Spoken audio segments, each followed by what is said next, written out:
આવેલ the Surat district cooperative બેંકના watchman દ્વારા ઈમાનદારી અને પ્રામાણિકતાની મિસાલ મહેકાવી છે.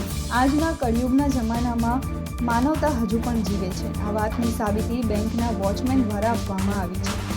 નૈતિકતા, પ્રામાણિકતા, ઉદારતા, માનવતા આ બધું કળિયુગમાં બહુ ઓછું સાંભળવા મળે. ભ્રષ્ટાચારથી ખદબદતી સિસ્ટમ વચ્ચે આ બધું ભાગ્યે જ જોવા મળે છે. લૂંટ, છેતરપિંડી જેવી અનેક ગુનાહિત પ્રવૃત્તિઓ વધી ગઈ છે. ત્યારે આપણને એવું લાગે કે આ દુનિયામાં માનવતા મરી પરવારી છે. આ વાત વાલોડ બેંકના વોચમેને લોકોની વિચારશૈલી બદલી નાખી છે. વાત એમ છે કે તારીખ 28 ફેબ્રુઆરી 2024 બુધવારના રોજ તાપી જિલ્લાના વાલોડ ખાતે રહેવાસી પ્રશાંત કુમાર ચંપકલાલ શાહ કે જેઓ વાલોડ ખાતે આવેલ ધ સુરત ડિસ્ટ્રિક્ટ કોઓપરેટિવ બેંકમાં પોતાના બેંકના કામકાજ અર્થે બપોરના સમયે આશરે 3 વાગ્યાની આસપાસ ગયા હતા.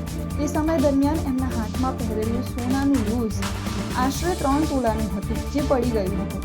આ વાત એમણે બેંકના મેનેજર ચેતનભાઈ નટવરભાઈ ભક્તને કરી હતી અને એમણે બેંકના સ્ટાફ મેમ્બરોને આ વાતની જાણ કરી હતી.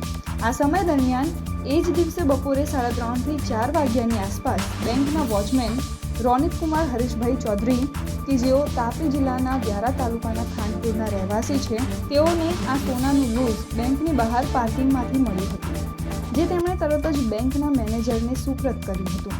આમ બેંકના મેનેજર દ્વારા સીસીટીવી કેમેરા ચેક કરતાં માલુમ પડ્યું હતું કે આ સોનાનું લૂઝ ખરેખર પ્રશાંત કુમાર ચંપકલાલ શાહનું છે, જે એમણે ખરાઈ કરીને આજ રોજ બેંકના વોચમેન રોનિતકુમાર દ્વારા બ્રાન્ચ મેનેજરની હાજરીમાં મૂળ માલિકને સુપ્રત કરવામાં આવ્યું હતું. પ્રશાંત કુમાર ચંપકલાલ શાહ દ્વારા ધ સુરત ડિસ્ટ્રિક્ટ કોઓપરેટિવ બેંકના વોચમેન અને બ્રાન્ચ મેનેજરનો આભાર વ્યક્ત કર્યો હતો.